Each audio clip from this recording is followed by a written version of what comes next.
सांसद बाबूलाल जी ने आप पर ये आरोप लगाया है कि आपने लोकसभा चुनाव का विरोध किया। क्या कहना है आपका?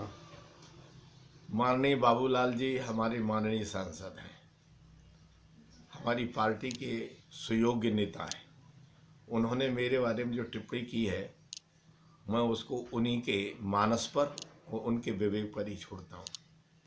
जहाँ तक मेरे विरोध करने का और मेरे राजनीतिक जीवन में प्रश्न चिन्ह लगाया जो उन्होंने, मैं उनको उनके माध्यम से जनता तक अपनी आवाज़ पहुँचाना चाहता हूँ कि माँ के पेट से ही मेरे रुधिर का एक एक कण पार्टी की आइडियोलॉजी का है, पार्टी के विचारों का है, विचार परिवार से संबंधित रहा है।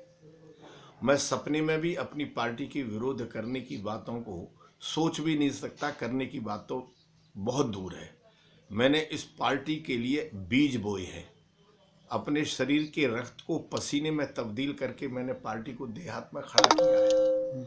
मैंने उस समय पार्टी के लिए काम किया है जब मंच पर और मंच से नीचे और मंच से बाहर आदरणीय बाबूलाल जी पानी पी करके पार्टी को गाली देते थे, पार्टी को कोसते थे, पार्टी को नुकसान पहुंचाते थे।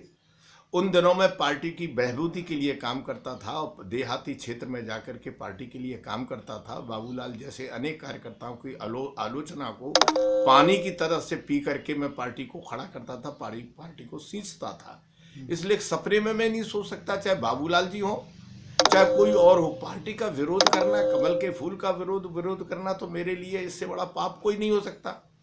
लेकिन फिर भी मैं अपनी सफाई के तौर पर, हालांकि मैं बाबूलाल जी को सफाई देना नहीं चाहता, लेकिन ये तो उन्होंने पत्र वार्ता में कहा है और मीडिया से उन्होंने इस प्रकार का कहा है, तो उसको साफ कर देना चाहता हूं कि पार्टी की सहमति से, पार्टी के नेताओं के आदेश से, नीतिगत निर्णय के बाद मैंने आगरा छोड़ा है।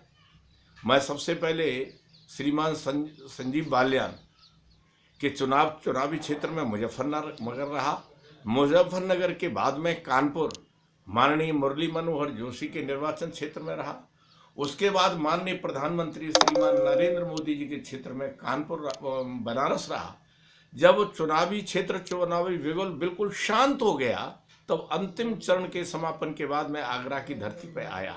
इस बीच मेरे मोबाइल से अथवा किसी और माध्यम से जनता से सतत संपर्क छूट गया और छोड़ दिया, तो प्रश्न ही नहीं उठता कि मैं उनका विरोध करूं।